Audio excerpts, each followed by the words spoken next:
All right people, welcome back to a free fast track batch. बहुत सारे standards हमने cover कर लिए एंड सबकी पूरी की पूरी प्लेलिस्ट अपडेट हो चुकी है। कोई भी स्टैंडर्ड में दिक्कत हो, कहीं पे भी कॉन्सेप्ट तुम्हारा वीक हो, जाके देखो, मज़ा आएगा, कॉन्सेप्ट स्ट्रांग हो जाएगा। ठीक है। अब आज इस लेक्चर में क्या कवर करने की कोशिश करेंगे? 701 एंड 706, ये जो दो स्टैंडर्ड है ये हम कवर करने की कोशिश करेंगे इस स्टैंडर्ड में। ठीक है। बहुत ही ज़्यादा इजी स्टैंडर्ड है, बहुत ज़्यादा इजी स्टैंडर्ड है, और 4 नंबर का क्वेश्चन आता है तो भाई बोनस है। ठीक है। तो ऐसे 701 एंड 706 अपन करेंगे डिस्कस। आप है ना, बस 10 मिनट फोकस करोगे ना, आपको पूरा 701 समझ में आ जाएगा। देखो, ऐसे 701, ये ऐसे 701 किसकी बात करता है? ये बात करता है की ऑडिट मैटर्स। की ऑडिट मैटर्स, देखो कॉन्सेप्ट समझना है ना, की ऑडिट मैटर्स क्या कॉन्सेप्ट है। देखो होता क्या है, ये हमारा ऑडिटर है, ये दोष चार्ज विद गवर्नेंस है। ऑडिटर दोष चार्ज विद गवर्नेंस को कंटिन्यूस कम्युनिकेशन करता ही है, जो भी इंपॉर्टेंट मैटर होते कम्युनिकेशन करता है। हाँ।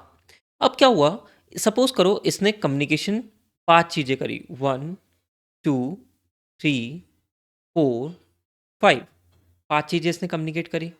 ठीक है।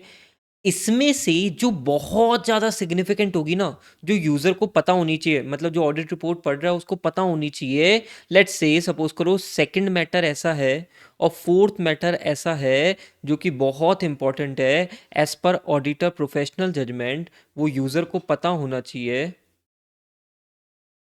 है ना। तो वो क्या करेगा, as per auditor professional judgement, जो यूजर की अंडरस्टैंडिंग के लिए बेटर है, यूजर को बेटर अंडरस्टैंडिंग दे ऑडिट की। ठीक है। उसके लिए हमारा ऑडिटर क्या करेगा, ऑडिटर इसको इंक्लूड कर देगा की ऑडिट मैटर पैराग्राफ में। समझाता हूं मैं अभी, की ऑडिट मैटर में। ठीक है। मतलब बेसिकली क्या होता है, देखो, ऑडिटर ने ओपिनियन दिया, ओपिनियन दे दिया, बेसिस फॉर ओपिनियन बता दिया। ठीक है। अब क्या, अलग से वो की ऑडिट मैटर डालता है। और की ऑडिट मैटर कौन से मैटर्स होते हैं ये? देखो नाम पे ही फोकस पड़ो, की ऑडिट मैटर, नाम में ही मतलब समझ में आ रहा है। अच्छा, ये मैटर कौन से हो गए, जो ऑडिटर ने टीसीडब्ल्यूजी को ऑलरेडी कम्युनिकेट कर रखे होंगे। इनमें से कुछ मैटर्स को वो सेलेक्ट करेगा और की ऑडिट मैटर में डाल देगा। बात समझ में आती क्या? क्लैरिटी है? ठीक है। और ऑब्वियस सी बात है भाई, जो सबसे सिग्निफिकेंट मैटर हो गए। ठीक है। अब आप समझो ना, ये 5 मैटर है, इसमें से कौन से मुझे इंक्लूड करने की ऑडिट मैटर में? ऑब्वियसली ऑडिटर क्या लेगा, प्रोफेशनल जजमेंट। अब आप बोलोगे सर ये प्रोफेशनल जजमेंट कैसे लेगा, इसके लिए कुछ फैक्टर्स हो गए। हमेशा यही तो बात करते हैं, ऑडिटर प्रोफेशनल जजमेंट लेता है तो कुछ फैक्टर्स के बेसिस पे लेता है, वो अपन डिस्कशन करेंगे। ठीक है। बात इतनी समझ में आई? अच्छा, थोड़ी सी और बातें करते हैं। ये की ऑडिट मैटर की एप्लीकेबिलिटी कौन सी कंपनीज में होती है? की ऑडिट मैटर एप्लीकेबिलिटी, देखो, compulsory in case of listed entity. Listed entity में कंपल्सरी है, की ऑडिट मैटर का पैराग्राफ जाता ही जाता है। ठीक है। अच्छा, इन अदर केस ऑडिटर में इंक्लूड, देखो लिस्टेड एंटिटी में तो कंपलसरी है, बाकी अदर केसेस में ऑडिटर को लगता है इंक्लूड करना है तो वो कर देगा। अच्छा, इफ रिक्वायर्ड बाय लॉ और regulation, if required by law और regulation, then also auditor need to include KAM. क्या ये बेसिक बातें समझ में आती है? क्या ये बेसिक बातें तुम्हें समझ में आती है? अब मैं थोड़ी सी बात करता हूं। If auditor disclaim opinion on financial statement as per S A 705, then key audit matter is prohibited. Very important note. देखो, ऐसे 705 क्या बोलता है, जब मैं डिस्क्लेमर दे रहा हूँ ना, मतलब मेरे स्टैंडर्ड के बेसिस पे ऑडिटर डिस्क्लेमर दे रहा है ना, तो आप की ऑडिट मैटर डालोगे नहीं। अब आप सोचो क्यों? Disclaimer is a position of no opinion only. Auditor को सफिशिएंट अप्रोप्रिएट ऑडिट एविडेंस नहीं मिलता, इसलिए वो ओपिनियन नहीं देता। ठीक है, मटेरियल प्लस परवेजिव इंपैक्ट होने की उम्मीद है। अब यहाँ पे जब डिस्क्लेमर कर रहे हो ना, तो आप की ऑडिट मैटर अगर डालते तो यार यूजर थोड़ा सा कंफ्यूज होता कि एक तो इसने डिस्क्लेमर दिया है और एक इसने की ऑडिट मैटर में सिग्निफिकेंट पॉइंट दिए, क्या इसी के कारण डिस्क्लेमर दिया है? कि यूजर के माइंड में अलग अलग थॉट्स आने लग जाते हैं। तो स्टैंडर्ड ने क्लियरली बोला कि भाई जब डिस्क्लेमर दे रहे हो ना, की ऑडिट मैटर जैसी चीज इंक्लूड मत करो तुम। बात समझ में आती है क्या? क्लैरिटी है इतनी? क्लैरिटी है, ठीक है, बढ़िया। अच्छा, एक चीज और समझो ना, ये एक पॉइंट तो मैंने तुम्हें ये लिखवाया। दूसरा, auditor does not give separate opinion, does not give separate opinion on matters included in की ऑडिट मैटर। समझाता हूं मैं। इंक्लूडेड इन की ऑडिट मैटर, भाई कुछ 3 मैटर थे जो ऑडिटर ने की ऑडिट मैटर में डाले। ऑडिटर वहां पे क्लियरली बता देता पहले कि देख मेरे भाई, मैं कोई अपना सेपरेट ओपिनियन नहीं दे रहा हूं, मेरा जो ओपिनियन था वो मैं ऑलरेडी दे चुका हूं ऊपर। ओपिनियन बेसिस फॉर ओपिनियन आ गया मेरा। मैं की ऑडिट मैटर में बस ये पैराग्राफ, ये मैटर्स इंक्लूड कर रहा हूँ, इसको ये मत समझ लेना, इसको ये मत समझ लेना कि मैं इस पे कोई सेपरेट ओपिनियन दे रहा हूँ। भाई साहब बिल्कुल क्लैरिटी के साथ में बताता है, और ये बकायदा ऑडिटर लिखता भी है। बात समझ में आती है क्या? क्लैरिटी है, थॉट्स में क्लैरिटी है। ठीक है, यहाँ तक एक बार वीडियो को पॉज करो और नोटिंग करो, फिर मैं आगे बढ़ता हूँ। बहुत ईजी है यार, बहुत ज़्यादा ईजी स्टैंडर्ड है। ठीक है, अच्छा अभी तक हमने क्या सिनेरियो बनाया? सर ऑडिटर टीसीडब्ल्यूजी को इंपॉर्टेंट चीज़ें कम्युनिकेट करेगा, सिग्निफिकेंट मैटर्स कम्युनिकेट करेगा। उन सिग्निफिकेंट मैटर्स में से ऑडिटर अपना प्रोफेशनल जजमेंट लेगा और की ऑडिट मैटर में उसको इंक्लूड कर देगा। की audit matter is a part of audit report only. ठीक है, अच्छा एक बेसिक सी चीज़ है, ऑडिटर इंक्लूड कर रहा है तो प्रोफेशनल जजमेंट लेगा। प्रोफेशनल जजमेंट लेते समय कुछ फैक्टर्स को कंसिडर करेगा, वो अपन अभी डिस्कस करेंगे। बहुत बढ़िया सर, ध्यान से। लिस्टेड एंटिटीज में की audit matter is compulsory, auditor को इंक्लूड करना ही है। लॉ और रेगुलेशन कुछ बात बोल दे, की ऑडिट मैटर इंक्लूड करना ही है। बट 705 के हिसाब से डिस्क्लेमर दे रखा है ना, तो की ऑडिट मैटर को इंक्लूड नहीं करना है। बात समझ में आती है? बात समझ में आती है। अच्छा एक चीज बताओ ना, ऑडिटर क्या कोई इस पे सेपरेट ओपिनियन देता है क्या?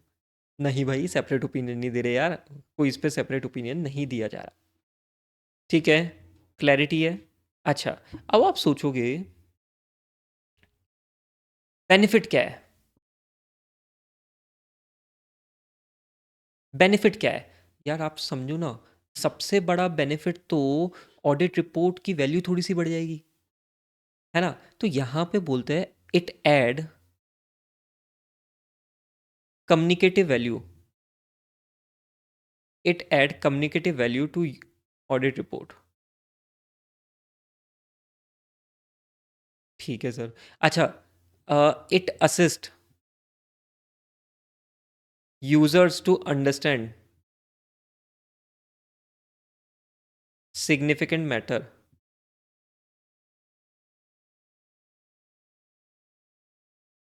During address during the audit. Benefit हो गया ना भाई? यूजर्स को एक तो कम्युनिकेटिव वैल्यू बढ़ेगी ऑडिट रिपोर्ट की, और यूजर्स को असिस्ट करेगा यार सिग्निफिकेंट मैटर जो भी एड्रेस करे थे ड्यूरिंग द ऑडिट। बात समझ में आती है क्या? बात समझ में आती है क्या? ठीक है, क्लैरिटी है। अच्छा अब एक चीज़ और समझो ना यार, एक चीज़ और समझो जिस पे 4 नंबर का क्वेश्चन वापस आ जाता है। बोलते हैं key audit matter is not a substitute, key audit matter is not a substitute of following. 4 marks का क्वेश्चन आता है। समझाता हूँ मैं, पहले तुम्हें लिखवा देता हूँ। First, disclosure required by applicable FRF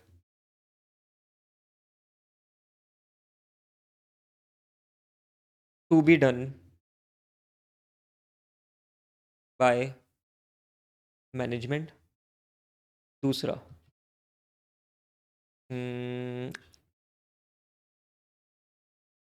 modified opinion. तीसरा, डिस्क्लोजर रिक्वायर्ड बाय ऑडिटर मुर्गी पैराग्राफ, शॉर्ट में लिख रहा हूँ है ना, when material uncertainty exist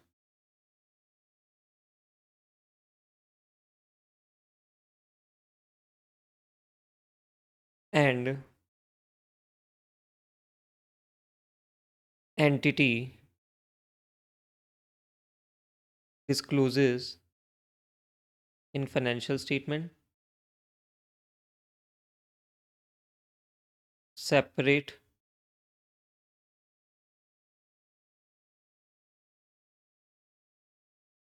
separate इसको U M and O M paragraph लिखवा देता हूँ शॉर्ट में, समझाता हूँ मैं इसको।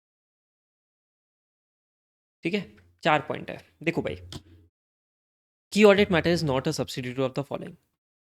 हमारा स्टैंडर्ड बोलता है कि देखो की ऑडिट मैटर डाल रहे हो, बट ऐसा नहीं है भाई जिसकी नीड है उसको तुम रिप्लेस कर दो। जैसे फॉर एग्जांपल मुझे बताओ, दूध में शक्कर ही डलेगी, शक्कर की जगह रिप्लेस करके नमक तो नहीं डाल दोगे। हाँ, तो यार डिस्क्लोजर जो फाइनेंशियल स्टेटमेंट में मैनेजमेंट को करने एज पर एप्लीकेबल एफआरएफ, वो हम मैनेजमेंट को बोले अरे मैनेजमेंट यार ये डिस्क्लोजर करना भाई, मैनेजमेंट हमको बोले सर वो की ऑडिट मैटर में डाल देना ना। अरे यार, जिसका काम उसी को साजे, दूजा करे तो हैंगा बाजे। सिंपल। जो यार मैनेजमेंट को डिस्क्लोजर करना है एज पर एप्लीकेबल एफआरएफ, वो मैनेजमेंट को करना है। की audit matter can not be substitute. Auditor को मॉडिफाइड ओपिनियन देना है, ऑडिटर पतली गली से निकलने की सोचे, अरे यार चलो छोड़ो ना, मॉडिफाइड ओपिनियन की जगह की ऑडिट मैटर में डाल देते, काम नहीं चलेगा। मॉडिफाइड ओपिनियन देना है मतलब देना है। ठीक है। तीसरा, मुर्गी paragraph, material uncertainty relating to going concern. जहां जब मटेरियल अनसर्टेनिटी एग्जिस्ट करती है और मैनेजमेंट डिस्क्लोज कर देता है, तो ऑडिटर को एक पैराग्राफ इंक्लूड करना होता है, मुर्गी पैराग्राफ। भाई साहब, रिप्लेस नहीं कर सकते की ऑडिट मैटर से, जिसका काम है उसी को करने दो। And separate opinion on individual matters like EOM and OM. जहाँ पे ईओएम एंड ओएम पैराग्राफ होता है, ईओएम ओएम पैराग्राफ के पॉइंटर्स को आप की ऑडिट मैटर्स में इंक्लूड नहीं करोगे। बात समझ में आती है क्या?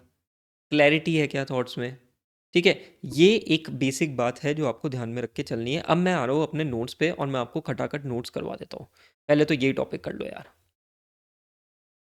टॉपिक नंबर 6, जल्दी जल्दी अब है ना, अब अपन को बस रीड करना है, बाकी अपना ऑलमोस्ट हो गया है, और एक फैक्टर्स मुझे डिस्कस करने हैं। Key audit matter is not a substitute for disclosures in the financial statement. Communicating key audit matter in the audit report is not a substitute for disclosures in the financial statement that the applicable FRF requires. ठीक है, a substitute for the auditor expressing a modified opinion. ठीक है, a substitute for reporting in accordance with the S A 570 when a material uncertainty exist. मुर्गी paragraph याद है आपको? A separate opinion on individual matters, ये point E O M and O M को refer करता है। ठीक है, ये आपका नॉट अ सब्सिट्यूट वाला पॉइंट हो गया। ठीक है, अब बाकी जो चीज़ें पड़ी थी वो भी एक बार कवर कर लेते हैं। एप्लीकेबिलिटी बताओ भाई, लिस्टेड एंटिटी में कंपलसरी है, लॉ एंड रेगुलेशन रिक्वायर्ड करते हैं तो कंपलसरी है। अदर केसेस में ऑडिटर अपने प्रोफेशनल जजमेंट के हिसाब से बेसिस पे डिसाइड कर सकता है। पर ध्यान रखना, अब जब आप ऑडिटर डिस्क्लेम करता है ओपिनियन, तो की ऑडिट मैटर आप डाल नहीं सकते unless such reporting is required by law और रेगुलेशन। बात समझिए क्या? डिस्क्लेमर के केस में की ऑडिट मैटर डाल नहीं सकते, that's it. Law law regulation कुछ बात कर दे तो वो तो बड़ा ही है भाई, उसका कोई इलाज ही नहीं है। ठीक है sir. Sir key audit matter क्या होता है? अरे sir, key audit matter are those matter that in the auditor professional judgment, इसके लिए कुछ फैक्टर्स के बारे में बात करेंगे अपन, that were of most significance in the audit of financial statement of the current period. अच्छा, ये मैटर्स कहाँ से सेलेक्ट होते हैं? बोलो रे बोलो भैया, सब कुछ पढ़ के आ चुके हो। They are selected from matters communicated with those charge with governance. ठीक है, क्या इन पे कुछ अलग से ओपिनियन देता है? नहीं। These matters were addressed in the context of the audit of financial statement as a whole and informing the audit opinion thereon. An auditor does not provide a separate opinion on these matters. Examples कुछ दे रखे हैं, read कर लेना। ठीक है, done. Communicating key audit matter, separate heading होती है की ऑडिट मैटर्स की, उसके अंदर के पॉइंट्स आते हैं और यहाँ पे इंट्रोडक्शन लैंग्वेज यूज़ करता है ऑडिटर अपने में, क्या क्या की ऑडिट मैटर की डिफाइन कर देगा और बता देगा कि इस पर कोई हम सेपरेट ओपिनियन नहीं दे रहे हैं। जो ऊपर तुम पढ़ के आए हो ना, एज इट इज़ ये पैराग्राफ ऑडिटर भी इंक्लूड करता है, कम्युनिकेटिंग की ऑडिट मैटर। ठीक है, क्या क्लैरिटी है? अच्छा, पर्पस, पर्पस क्या बात करी थी हमने? To add communicating value of the auditor report, greater transparency मिलेगी लोगों को। ठीक है, to provide additional information to intended user to assist them in understanding those matter that in auditor professional judgment were of most significant. And तीसरा, to assist intended user in understanding the entity and areas of significant management judgment. Basically key audit matter आपने डाल दिया, communicative value बढ़ी, transparency बढ़ी। ठीक है, user को समझ में आया कि कौन से ऐसे सिग्निफिकेंट मैटर्स थे जो ऑडिट के टाइम पे ऑडिटर ने एड्रेस करे थे, और उसको थोड़ा आइडिया इसका भी लगेगा कि कौन से मैटर्स, मतलब उसको एंटिटी की अंडरस्टैंडिंग भी मिलेगी, उसको ये भी समझ में आएगा कि कौन कौन से मैटर्स में मैनेजमेंट के सिग्निफिकेंट जजमेंट लगे है। क्लियर है? डन। अब now let's move on to the last topic. मैंने आपको बोला था कि कुछ ऑडिटर जब प्रोफेशनल जजमेंट लेता है तो कुछ फैक्टर्स को कंसिडर करेगा, है ना? है ना? बस ये कुछ फैक्टर्स के बारे में आपको 3 पॉइंटर्स दे रखे हैं। कौन कौन से फैक्टर्स कंसीडर करेंगे? अब मुझे एक चीज़ बताओ ना, सिग्निफिकेंट मैटर कौन सा होगा? सर जहाँ पे ज़्यादा रिस्क होगी, तो पहला पॉइंट तो वही हो गया ना तुम्हारा। देखो पहला पॉइंट क्या है, एरियाज ऑफ हाई असेस रूमम और significant risk identified in accordance with the S ए 315। मेरी बात सुनना यार, यूज़र को तो कोई मैटर बताने की कोशिश करेगा तो वो सिग्निफिकेंट मैटर ही बताने की कोशिश करेगा। सिग्निफिकेंट मैटर में सबसे पहले एंगल ही हम क्या देखेंगे? अरे कौन से मैटर ऐसे है जहाँ पे ज़्यादा रिस्क थी, जहाँ पे ज़्यादा रोमम था। First point is very easy. दूसरा पॉइंट, आपको पता है मैनेजमेंट एस्टिमेट्स लेता है, मैनेजमेंट एस्टिमेट्स करता है, और ऑडिटर को ये जजमेंट लेना है कि मैनेजमेंट के एस्टिमेट्स सही है क्या। समझे मेरी बात को? भाई मैनेजमेंट एस्टिमेट्स लेता है, ठीक है, मैनेजमेंट अकाउंटिंग एस्टिमेट्स का कॉन्सेप्ट तुम समझते हो। ऑडिटर को वो जजमेंट लेना पड़ता है कि भाई मैनेजमेंट ने जो एस्टिमेट्स बनाए वो दैट आर रीजनेबल और नॉट, कुछ अनसर्टेनिटीज़ है क्या उसमें। तो ऑडिटर ये भी फैक्टर कंसीडर करता है कि significant auditor judgement relating to areas in the financial statement that involve significant management judgement including accounting estimates that have been identified as having high estimation uncertainty. अब मेरी बात सुनो, एक छोटी सी चीज़ समझना, अकाउंटिंग एस्टिमेट्स भी ऑडिटर कौन से कंसीडर करने की कोशिश करेगा while determining whether to include that in key audit matter or not, that have high uncertainties, high uncertainties जिस एस्टिमेट्स में होगी ना, उन फैक्टर्स को ज़्यादा कंसीडर करने की कोशिश करेगा। एंड तीसरा है effect of on the audit of significant event और ट्रांजेक्शन। कोई सिग्निफिकेंट इवेंट और ट्रांजेक्शन हुआ, उसका इम्पैक्ट ऑडिट पे कैसा आ रहा है, वो फैक्टर भी कंसीडर्ड ऑडिटर करेगा while determining whether to include that matter in key audit matter or not.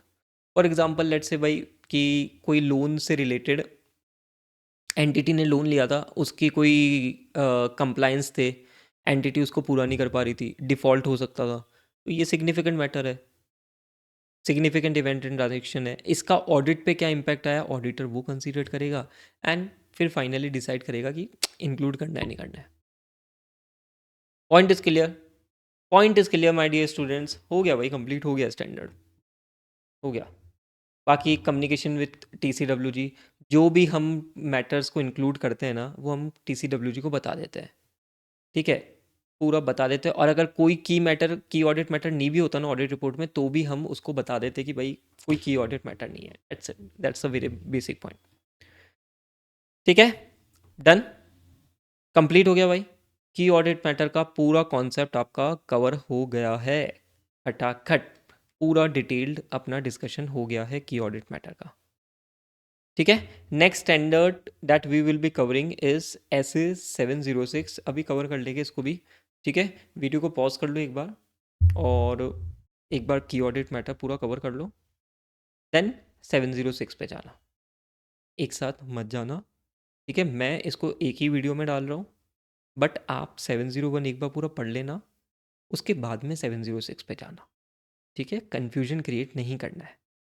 ठीक है, 706 अपन मैं इसी वीडियो में 706 को भी इंक्लूड कर रहा हूँ। ऑल राइट, अब ऐसे 706 के बारे में बात करें तो ऐसे 706 किसके बारे में बात करता है? EOM paragraph, emphasis of matter paragraph and other matter paragraph. अब आगे की वर्डिंग्स तो पढ़ो। In the independent auditors report, कहने का मतलब ये कि जो आपके इंडिपेंडेंट ऑडिट रिपोर्ट होती है उन्हीं में ये दो पैराग्राफ इंक्लूड हो जाते हैं, EOM emphasis of matter paragraph and other matter paragraph. मैं दोनों का क्या यूज़ है बताता हूँ, बट एक चीज़ थोड़ा सा फोकस करो। ऐसे 706 deals with additional communication in the auditor report. मतलब क्या, जो तुम नॉर्मली तुमने ओपिनियन दे दिया ये सब ठीक है, ये एक और एडिशनल कम्युनिकेशन है। ठीक है, बात करते हैं, आओ इधर। ऐसे 706 में दो चीज़ें अपन डिस्कस करेंगे, यू ओ एम पैराग्राफ और दूसरा होगा आपका other matter paragraph. Other matter paragraph, ठीक है। अभी पहले अपन डिस्कशन करते हैं ई ओ एम पैराग्राफ की। ई ओ एम पैराग्राफ का क्या लॉजिक है? बहुत ईजी है भाई, कुछ भी नहीं है, बस तुम्हें कॉन्सेप्ट समझाना है मुझे। ई ओ एम पैरा, अभी क्या हुआ, फाइनेंशियल स्टेटमेंट में है ना कुछ डिस्क्लोजर्स हो रखे थे। वो डिस्क्लोजर्स यूज़र की अंडरस्टैंडिंग के लिए बहुत इंपॉर्टेंट है, यूज़र अंडरस्टैंडिंग के लिए बहुत इंपॉर्टेंट है। मतलब मैं ऐसा बोल सकता हूँ फंडामेंटल है, ठीक है, टू अंडरस्टैंड फाइनेंशियल स्टेटमेंट। ठीक है, फॉर एग्जांपल लेट्स से कोई रिलेटेड पार्टी का डिस्क्लोजर था, ऑडिटर को लगता है कि यार ये डिस्क्लोजर है ना, यूज़र को थोड़ा सा ध्यान से पढ़ना चाहिए, it is very important for user. ठीक है, तो ऑडिटर क्या करेगा, इसको वो ई ओ एम पैराग्राफ में इंक्लूड कर देगा। सर कैसे? ई ओ एम पैराग्राफ में बस ऑडिटर है ना, क्या बोलता है, देखो लॉजिक क्या होता है। ऑडिट रिपोर्ट में ई ओ एम पैराग्राफ है, मैंने आपको बोला कि भाई ऑडिट रिपोर्ट वैसे भी है ना, यूज़र थोड़ा सा ज़्यादा ध्यान से पढ़ता है, तो यूज़र को उसका अटेंशन ड्रॉ करने के लिए बस ई ओ एम पैराग्राफ डाला है कि देख भाई ये ई ओ एम पैराग्राफ में ऑडिटर के बता रहा है कि देख मेरा कोई इस पर कोई ओपिनियन नहीं है अलग से, बस मैं तेरा अटेंशन को ड्रॉ कर रहा हूँ to a particular disclosure that is already done by the management. बात समझ में आती है क्या? बात समझ में आती है। फॉर एग्जाम्पल सपोज करो नोट नंबर 11 बहुत इंपॉर्टेंट है, तो हम ई ओ एम पैराग्राफ में नोट नंबर 11 का रेफरेंस दे देंगे, दैट्स इट। ये है ई ओ एम पैराग्राफ का लॉजिक। बात समझे? This is basically a additional communication. अब आओ, ई ओ एम पैराग्राफ ये बेसिक चीज़ें हो गई, ठीक है। अब ज़्यादा कुछ होगा नहीं, इसकी भी सेपरेट हेडिंग होती है। ई ओ एम पैराग्राफ जैसे की ऑडिट मैटर होता है ना, वैसे इसकी भी सेपरेट हेडिंग होती है। ठीक है, बाकी कॉन्सेप्ट यही है। आ जाओ, छोटा सा स्टैंडर्ड है यार, कुछ भी नहीं है। ऐसे 706 deals with the additional communication in the audit report when the auditor considered it necessary to, बस तुम यही पढ़ना, draw users attention to a matter or matters presented or disclosed in the financial statement। मतलब जो already financial statement में disclose हो रहे हैं, that are so important that are fundamental to user understanding of the financial statement. Basically user की financial statement की understanding बढ़े, इसलिए हम क्या बस उसको ईओएम पैराग्राफ में वापस डाल देते कि भाई देख ले, वो वहाँ जाके इंपॉर्टेंट मैटर है। बात समझ में आती है क्या? क्लैरिटी है? ठीक है। बस ये ए पॉइंट वापस पढ़ो, सेम रिपीटेड है, मैं ईओएम पैराग्राफ की आपको पूरी कहानी बता रहा हूँ। The objective of auditor having formed an opinion on the financial statement is to draw user attention when auditor judgment it is necessary to do so by way of clear additional communication in the auditor report to a matter already presented disclose in the financial statement. ठीक है, अब अपन EOM का पूरा discussion करते हैं। अब try to understand EOM paragraph. एक तो बेसिक चीज़ है, इसकी भी सेपरेट सेक्शन होगी, जैसे की ऑडिट मैटर की सेपरेट सेक्शन होता है, इसकी भी सेपरेट सेक्शन होगी। ठीक है, include the paragraph within a separate section EOM paragraph. ठीक है। साथ के साथ में clear reference to the matter being emphasise, मतलब क्लियरली बताया जाता है भाई इस मैटर का डिस्कशन हो रहा है और ये मैटर आपको फाइनेंशियल स्टेटमेंट के इस नोट्स में दिया जाएगा। जैसे मैंने तुम्हें एग्जांपल दिया ना नोट नंबर 11 का। ठीक है। Indicate that the auditor opinion is not modified in respect of matter emphasise. क्यों? क्योंकि देखो मॉडिफाई वाला, आप मॉडिफाई को सब्स्टिट्यूट नहीं कर सकते ना। जैसे आपको ध्यान है अपन ने की ऑडिट मैटर के भी कुछ सब्स्टिट्यूट वाले पॉइंट पढ़े थे। यहाँ पे वो सब्स्टिट्यूट वाले point as it is repeat है। ए, बी और सी वाला point as it is repeat है। अब modified opinion in accordance with S A 705, disclosures in the financial statement, reporting in accordance with the S A 570, ये 3 point वहाँ पे ही पढ़े थे। ये 3 पॉइंट आपके एज इट इज रिपीट हो रहा है।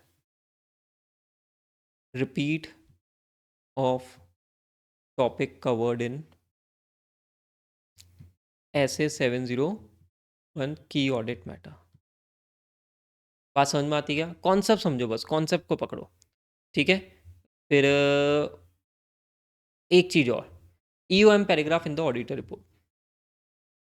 आप कभी भी अगर मॉडिफाई कर रहे हो ना, कभी भी आप मॉडिफाई कर रहे हो किसी भी पर्टिकुलर मैटर में, तो उसको आप ईओएम पैराग्राफ में इंक्लूड नहीं करोगे, वो तो हमने बात करी है। और अगर ऐसे 701 अप्लाई होता है और कोई मैटर की ऑडिट मैटर में डल रहा है, तो उसको आप ईओएम में मत डालो। When 701 applies, the matter has not been determined to be a key matter to be communicated in the auditor. ठीक है। बात समझ में आती है क्या? बात समझ में आती है, बेसिक बात है, क्लैरिटी है। एक बार मैं तुम्हें समराइज करूं, इंपॉर्टेंट डिस्क्लोजर्स हो रखे थे। आप यूज़र की अटेंशन ड्रॉ करना चाहते हो कि भाई यूज़र देख ले यार एक बार ये जाके, तो आपने उसके लिए क्या डाल दिया? ई ओ एम पैराग्राफ डाल दिया। But E O M paragraph is not a substitute of management disclosures that management need to do. ठीक है। मैनेजमेंट तुम्हें ये नहीं बोल सकता यार तुम यूएम डाल दो ना यार, नहीं भाई, तुम्हें जो डिस्क्लोजर करना है वो करना है। मॉडिफाइड ओपिनियन का कोई ये सब्स्टिट्यूट नहीं है। गोइंग कंसर्न का जो एस ए 570 का मुर्गी पैराग्राफ है उसका ये सब्स्टिट्यूट नहीं है। ठीक है। क्लैरिटी है। डन। अच्छा, अब आ जाओ O M paragraph, again very easy. ये ये एग्जाम्पल्स दे रखे हैं, तुम इसको रीड करके चलना बस। ये तुम एक बार खुद से रीड करोगे। अब अदर मैटर पैराग्राफ को करो। देखो मेन मुझे कॉन्सेप्ट क्या समझाना है कि तुम्हें डिफरेंस समझ में आए। Other matter paragraph, other matter paragraph, matter not presented और disclose in financial statement. EOM paragraph में तो क्या था कि ऑलरेडी मैटर डिस्क्लोज हो रखा था, नहीं यहाँ पे मैटर डिस्क्लोज ही नहीं हो रखा। Auditor include OM paragraph to make better understanding of audit, audit report. मतलब ऑडिट की बेटर अंडरस्टैंडिंग मिले, ऑडिट से रिलेटेड कुछ बात उसको बतानी है, उसकी बेटर अंडरस्टैंडिंग मिले, इसलिए अदर मैटर पैराग्राफ इंक्लूड करा जाता है। ट्राई टू अंडरस्टैंड, ये मैटर प्रेजेंटेड डिस्क्लोज नहीं है, केवल यूजर की अंडरस्टैंडिंग बड़े रिलेटिंग टू ऑडिट, इसलिए ये मैटर इंक्लूड करा जाता है इन अदर मैटर पैराग्राफ। देखो एक बार इधर आओ, मैंने सेकंड पॉइंट तुम्हें नहीं पढ़ाया था ना, सेकंड पॉइंट देखो, ये ओ एम की बात कर रहा है। Draw user attention to any matter or matters other than those presented or disclosed in the financial statement that are relevant to user understanding of the audit. Auditor की क्या responsibility है? Auditor report की से related उसकी understanding बढ़े। केवल आप angle समझो, केवल हमें उसको ऑडिट से रिलेटेड कोई जानकारी देनी है तो हम उसको अदर मैटर पैराग्राफ में डाल देते हैं। एक एग्जांपल देता हूँ मैं तुम्हें। ऐसे 299, ऐसे 299 जॉइंट ऑडिटर, यहाँ पे सपोज करो दोनों ने अलग अलग रिपोर्ट बनाई है, R1 R2। तो R1 में वो क्या बोलेगा कि भाई ये जॉइंट ऑडिट है और ये फलाना फलाना ऑडिटर ने भी साथ में ऑडिट करी है, ये किस में डालेगा? अदर मैटर पैराग्राफ में डालेगा। ऐसे 299 में इसका डिस्कशन करूँगा मैं, ये भी same other matter paragraph include कर देगा। सर और कैसे होता है? लेट्स से करंट ईयर के ऑडिटर तुम हो, प्रीवियस ईयर की ऑडिट किसी और ने करी थी, तो तुम अपने यहाँ पे एक ओएम पैराग्राफ डाल दो कि पिछले साल के ऑडिट प्रीवियस ईयर के ऑडिटर कोई दूसरा था, प्रीडिसेसर ऑडिटर था। समझे example? Just to give the context of the audit. Financial statement से रिलेटेड वाले पॉइंट को ईओएम में डाल दिया था, जो ऑलरेडी प्रेजेंटेड डिस्क्लोज्ड है, but it is not related to financial statement, it is related to give the better understanding of audit, audit report, auditor responsibility, OM paragraph. Again इसकी भी सेपरेट हेडिंग होती है, सेपरेट सेक्शन होता है। ठीक है, बस यही कॉन्सेप्ट है, यही तुम्हें कॉन्सेप्ट पकड़ना था। इतना सा बेसिक कॉन्सेप्ट है, क्योंकि जब तक तुम समझोगे नहीं ना कि ईओएम क्यों चल रहा है, ओएम क्यों चल रहा है, फिर तो क्या है, गड़बड़ कर दोगे। बाकी स्टैंडर्ड में कुछ भी नहीं है, खुद से एक बार अब तुम पढ़ोगे हो जाएगा तुम्हारा काम। ठीक है, मैं वापस एक बार बोल रहा हूँ। तुम ईओएम बोलो भाई, ईओएम मैटर क्या प्रेजेंटेड डिस्क्लोज होते हैं already? Yes sir. OM presented disclose होते हैं? No sir.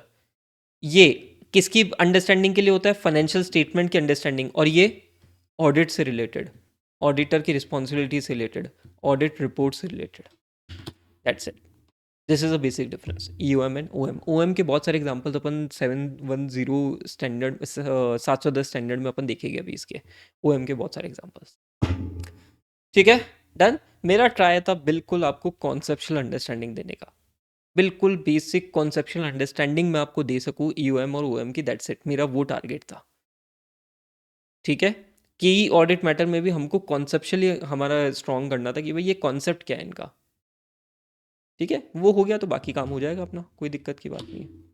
डन, चलो, थैंक यू। वीडियो को लाइक जरूर करना, do share with your friends, and subscribe नहीं करा है तो कर लो भाई, और वीडियोस अच्छे कॉन्सेप्चुअली वाले डलते जाएंगे। Thank you.